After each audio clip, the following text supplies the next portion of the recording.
नमस्कार साथियों, आप सभी का स्वागत है आपके अपने YouTube channel target work study में। आज के इस वीडियो में देखेंगे 50 महत्वपूर्ण प्रश्न। यदि आप किसी भी कॉम्पिटिटिव एग्जाम की तैयारी कर रहे हैं तो आप इस वीडियो को अवश्य देखिएगा। सभी क्वेश्चन एग्जाम की दृष्टि से यूजफुल रहने वाले हैं। तो शुरू करते हैं आज के इस वीडियो को। दोस्तों, आज के इस वीडियो में कितना आपका स्कोर बनता है आप लोग अवश्य बताइएगा। क्वेश्चन नंबर फर्स्ट दिया गया, निम्न में से कौन सा मिलान गलत है। देखिएगा, इधर ये खेल दिए गए, इधर ये खिलाड़ी दिए गए, तो इनमें से कौन सा मिलान गलत है ये आपको बताना है। तो देखिएगा, इसका राइट आंसर रहेगा ऑप्शन नंबर डी। पोलो खेल में 9 खिलाड़ी नहीं होते हैं। ये 9 खिलाड़ी पूछे जाए कि खो खो में कितने खिलाड़ी होते हैं, तो खो खो में दोस्तों 9 खिलाड़ी होते हैं। बेसबॉल में 9 खिलाड़ी होते हैं, बास्केटबॉल में 5 खिलाड़ी होते हैं, रग्बी फुटबॉल में 15 खिलाड़ी होते हैं। नेक्स्ट क्वेश्चन देखते हैं। नेक्स्ट क्वेश्चन है, भारतीय संविधान में ब्रिटेन के संविधान से निम्न में से क्या लिया गया है। तो इनमें से आंसर क्या होगा। देखिए, अगर हम बात करते हैं यहाँ पर विधि निर्माण प्रक्रिया की और विधि द्वारा स्थापित प्रक्रिया की, तो इन दोनों को आपके तथ्यों को बहुत अच्छे से समझ लेना है। देखिए, विधि द्वारा स्थापित प्रक्रिया ये जापान देश से लिया गया है, भारतीय संविधान में जो कि शामिल किया गया है। इसके अलावा राष्ट्रपति पर महाभियोग की जो प्रक्रिया चलाई जाती है और मूल अधिकार, ये दोनों कहां से लिए, संयुक्त राज्य अमेरिका से लिए गए। आपको ध्यान रखना, यूएसए। ठीक है, तो यहाँ पर विधि निर्माण प्रक्रिया ये लिया गया है ब्रिटेन के संविधान से। तो इसका राइट आंसर रहेगा ऑप्शन नंबर बी। आपको ये याद रखना है। नेक्स्ट क्वेश्चन देखते हैं। साहित्य अकादमी द्वारा कितनी भाषाओं में पुरस्कार प्रदान किए जाते हैं। तो ये इंपॉर्टेंट क्वेश्चन रहेगा। तो साहित्य अकादमी द्वारा कितनी भाषाओं में पुरस्कार प्रदान किए जाते हैं, ये क्वेश्चन एग्जाम में आपका पूछा गया है रेलवे में। तो इसका राइट आंसर रहेगा ऑप्शन नंबर क्या रहेगा, डी। राइट आंसर रहेगा ऑप्शन नंबर डी, 24 भाषाओं में। क्लियर। आप लोग कहोगे कि भारतीय संविधान में 8वीं अनुसूची में 22 ही भाषाएं हैं, तो ये 24 भाषाएं कहां से हो गई। तो दोस्तों, एक राजस्थानी भाषा है और एक अंग्रेजी भाषा। ठीक है, इसमें भी मिलाकर ये साहित्य अकादमी पुरस्कार दिया जाता है। तो गारो पहाड़ियों का सबसे ऊंचा शिखर कौन सा है। तो गारो पहाड़ियों का सबसे ऊंचा शिखर कौन सा है, तो इसका राइट आंसर क्या रहेगा। तो इसका राइट आंसर रहेगा ऑप्शन नंबर, आपको याद रखना है, option number C, no crack. Next देखते हैं। नेक्स्ट क्वेश्चन दिया गया, भारत में प्रथम बार जनगणना किसके समय में हुई थी। तो भारत में जो प्रथम बार जनगणना हुई थी, तो उस समय भारत का वायसराय कौन था, ये जनगणना हुई थी। राइट आंसर रहेगा ऑप्शन नंबर ए, लॉर्ड मेयो। लॉर्ड मेयो के समय में 1872 में भारत में ये जनगणना होती है और लॉर्ड रिपन के कार्यकाल में भी जनगणना हुई थी 1881 में। कब हुई थी, 1881 में। ये जनगणना नियमित नहीं थी जो इसके कार्यकाल में हुई थी, और ये लॉर्ड रिपन के जो कार्यकाल में जनगणना हुई थी भारत में, ये नियमित कर दी गई थी, अर्थात प्रत्येक 10 वर्ष के बाद जनगणना होगी। ठीक है दोस्तों, अगर हम लॉर्ड बार्नेक हेस्टिंग की बात करें तो ये कौन था, तो आपको याद रखना है बंगाल का गवर्नर जनरल ये प्रथम था, जो कि एग्जाम में बहुत बार क्वेश्चन ये पूछा जाए कि बंगाल का प्रथम गवर्नर जनरल कौन था, तो लॉर्ड वार्न हेस्टिंग्स। ठीक है, नेक्स्ट देखते हैं। नेक्स्ट है, पहला गुट निरपेक्ष सम्मेलन कहां हुआ था। ये इंपॉर्टेंट क्वेश्चन है, पहला गुट निरपेक्ष सम्मेलन कहां हुआ था, राइट आंसर क्या रहेगा। तो दोस्तों, इसका राइट आंसर आपने क्लियर कर लिया हुआ, तो इसका राइट आंसर रहेगा ऑप्शन नंबर ए, बेलग्रेड। नेक्स्ट देखते हैं। नेक्स्ट क्वेश्चन दिया गया, 14वां वित्त आयोग के अध्यक्ष कौन थे। जो 14वां वित्त आयोग गठन किया गया था, तो उसके अध्यक्ष कौन थे, ये क्वेश्चन एग्जाम में पूछा गया है। तो 14वें वित्त आयोग के अध्यक्ष कौन थे, इनमें से आंसर क्या होगा। तो दोस्तों, इसका राइट आंसर रहेगा option number B, Y B. Reddy. Y B. Reddy 14वें वित्त आयोग के अध्यक्ष थे। 13वें वित्त आयोग के पूछे जाए अध्यक्ष कौन थे, तो आपको याद रखना कि 13वें वित्त आयोग के अध्यक्ष विजय केलकर थे, और इसके अलावा 15वें वित्त आयोग के कौन थे, एन.के. सिंह थे, और इसके अलावा 16वें वित्त आयोग के अध्यक्ष कौन, तो आंसर देना अरविंद पनगड़िया। तो ये आपको बातें याद रखनी है थोड़ी। नेक्स्ट देखते हैं। उस्ताद जाकिर हुसैन किसके लिए विख्यात हैं। जो उस्ताद जाकिर हुसैन है, ये किसके लिए प्रसिद्ध हैं या विख्यात हैं। राइट आंसर रहेगा ऑप्शन नंबर डी, ये तबला के लिए क्या प्रसिद्ध है, आपको ध्यान रखना है। तो दोस्तों, अभी तक चैनल सब्सक्राइब नहीं किया है तो प्लीज आप कर लें। देखिएगा, नेक्स्ट क्वेश्चन है, नीति आयोग क्या है। नीति आयोग इसमें पूछा जा रहा है कि क्या है, आप लोग बताइएगा।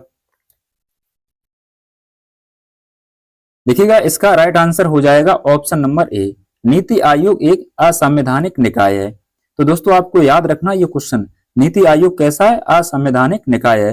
दोस्तों अगर हम बात करें कि जो नीति आयोग है ये विद्यमान में ये नीति आयोग के नाम से जाना जाता था, लेकिन इससे पहले किस नाम से जाना जाता था, योजना आयोग।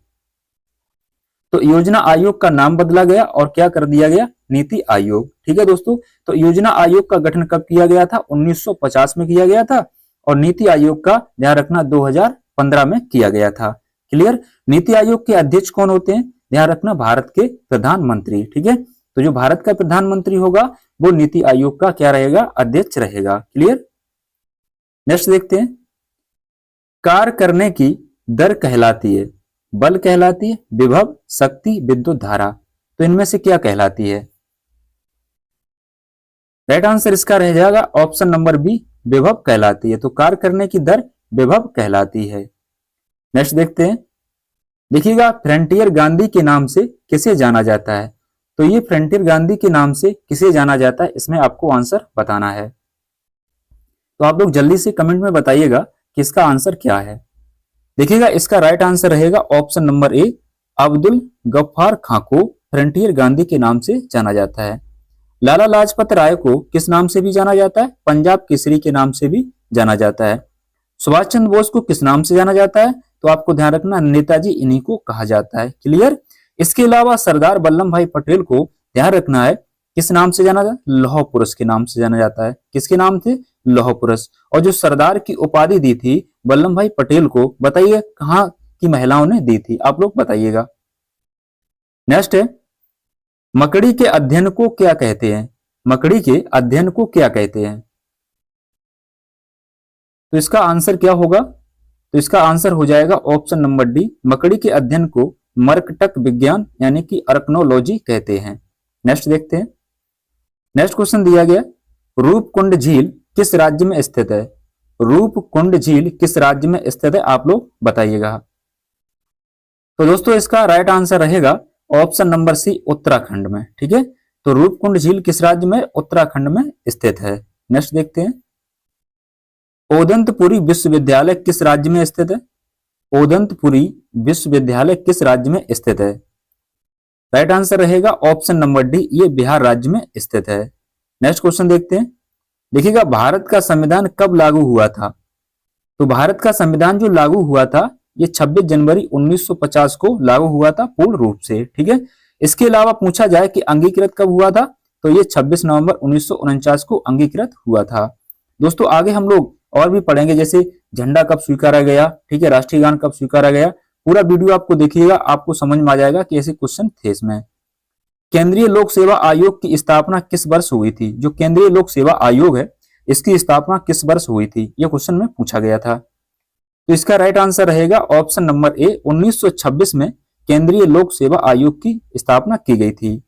नेक्स्ट हम लोग देखते हैं, नेक्स्ट दिया गया, किस भारत की आजादी का पहला युद्ध कहा जाता है। तो यहाँ पे किसी लिख गया, किसे है। ठीक है, तो किसे भारत की आजादी का पहला युद्ध कहा जाता है, तो इनमें से कौन सा युद्ध कहा जाता है।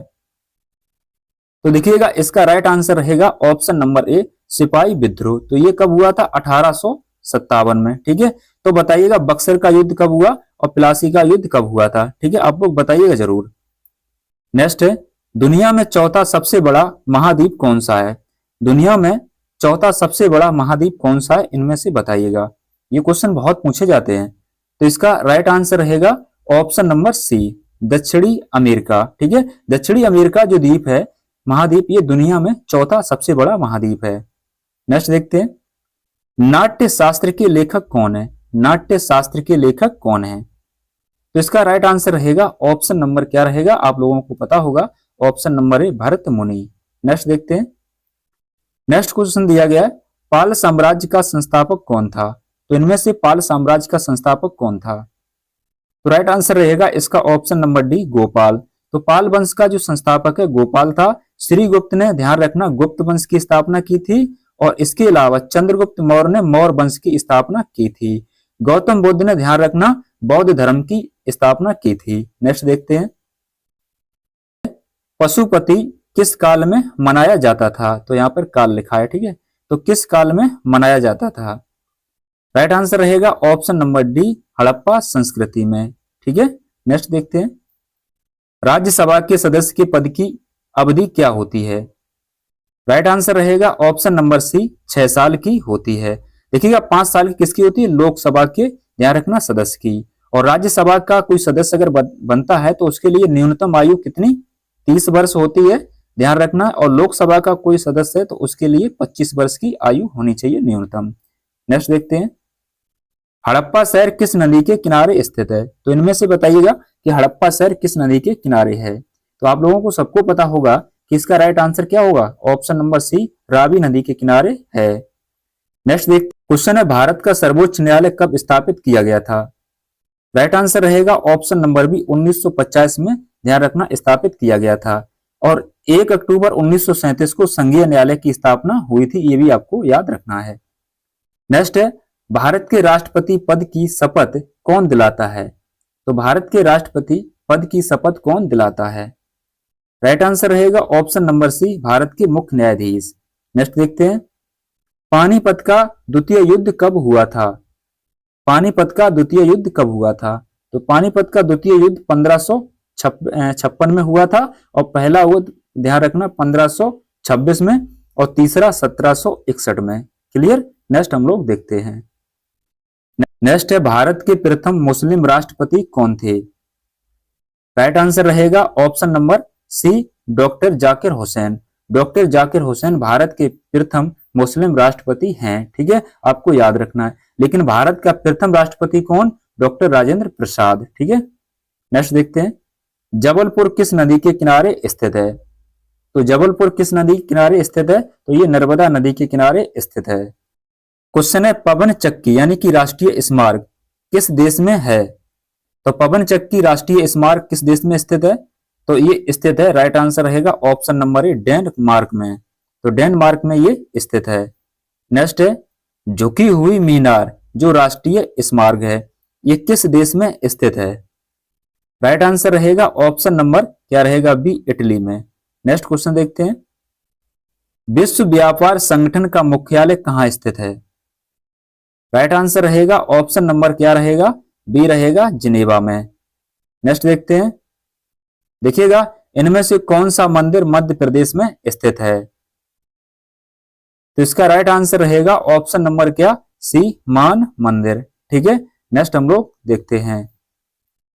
नेक्स्ट है, निम्न में से कौन सा दिवस 10 दिसंबर को मनाया जाता है? तो 10 दिसंबर को कौन सा दिवस मनाया जाता है? तो इसका राइट आंसर रहेगा ऑप्शन नंबर डी, अंतरराष्ट्रीय मानवाधिकार दिवस 10 दिसंबर को मनाया जाता है। नौसेना दिवस 4 दिसंबर को मनाया जाता है, आपको ध्यान रखना है। और नागरिक सुरक्षा दिवस ये 6 दिसंबर को मनाया जाता है। धौलावीरा भारत के किस राज्य में स्थित है?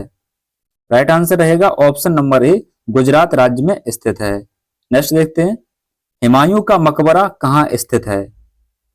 हुमायूं का मकबरा नई दिल्ली में स्थित है, यानी कि दिल्ली में। नेक्स्ट देखते हैं। दिल्ली की मोती मस्जिद का निर्माण किसने करवाया था? राइट आंसर रहेगा ऑप्शन नंबर बी, औरंगजेब ने करवाया था। नेक्स्ट देखते हैं। दिल्ली की जामा मस्जिद का निर्माण किसने करवाया था? अब ये जामा मस्जिद है। राइट आंसर रहेगा ऑप्शन नंबर क्या रहेगा? ए, शाहजहां ने करवाया था। नेक्स्ट देखते हैं। काजीरंगा राष्ट्रीय उद्यान किस राज्य में स्थित है? तो ये स्थित है असम राज्य में। नेक्स्ट देखते हैं। केवला देवी राष्ट्रीय उद्यान किस राज्य में स्थित है? राइट आंसर रहेगा ऑप्शन नंबर सी, राजस्थान में स्थित है। क्वेश्चन है, प्रसिद्ध झंडा गीत झंडा ऊंचा रहे हमारा की रचना किसने करी थी? तो ये की थी श्यामलाल प्रसाद गुप्त ने। नेक्स्ट है, भारत का राष्ट्रीय जलीय जीव कौन सा है? राइट आंसर रहेगा option number B, Ganga dolphin. Next देखते हैं। भारत का राष्ट्रीय वृक्ष कौन सा है? ऑप्शन नंबर ए, बरगद का पेड़। नेक्स्ट है, भारत का राष्ट्रीय फल कौन सा है? भारत का राष्ट्रीय फल है ऑप्शन नंबर डी, आम। नेक्स्ट क्वेश्चन देखते हैं। भारत का राष्ट्रीय विरासत पशु कौन सा है? भारत का राष्ट्रीय विरासत पशु कौन सा है? राइट आंसर रहेगा ऑप्शन नंबर क्या रहेगा इसमें ध्यान रखना, ए हाथी है। नेक्स्ट देखते हैं, भारत का राष्ट्रीय पशु कौन सा है। अब भारत का राष्ट्रीय पशु पूछा गया है। राइट आंसर रहेगा ऑप्शन नंबर सी, बाघ है। नेक्स्ट देखते हैं, भारत का राष्ट्रीय पक्षी कौन सा है। राइट आंसर रहेगा ऑप्शन नंबर बी, मोर है। नेक्स्ट देखते हैं, देखिएगा जनसंख्या की दृष्टि से भारत का सबसे छोटा राज्य कौन सा है। जनसंख्या की दृष्टि से भारत का सबसे छोटा राज्य कौन सा है। राइट आंसर रहेगा ऑप्शन नंबर सी, सिक्किम राज्य जनसंख्या की दृष्टि से भारत का सबसे छोटा राज्य है। नेक्स्ट है, जनसंख्या की दृष्टि से भारत का सबसे बड़ा राज्य कौन सा है। Option number B, Uttar Pradesh. Next देखते हैं, क्षेत्रफल की दृष्टि से भारत का सबसे बड़ा राज्य कौन सा है। राइट आंसर रहेगा ऑप्शन नंबर ए, राजस्थान। नेक्स्ट देखते हैं, क्षेत्रफल की दृष्टि से भारत का सबसे छोटा राज्य कौन सा है। इसका आंसर आप लोग कमेंट बॉक्स में कमेंट करिएगा कि इसका आंसर क्या है। वीडियो देखने के लिए आपका बहुत बहुत धन्यवाद और एक आपको अच्छा सा कमेंट कर देना है अगर आपको ये वीडियो पसंद आया है। और ऐसे वीडियो देखने के लिए चैनल को अवश्य सब्सक्राइब कर लें और बेल आइकन को भी ऑन कर दें। ठीक है, नेक्स्ट वीडियो इसके बाद आपको मिलेगा आरपीएफ का प्रैक्टिस सेट नंबर 2। ठीक है, थैंक यू।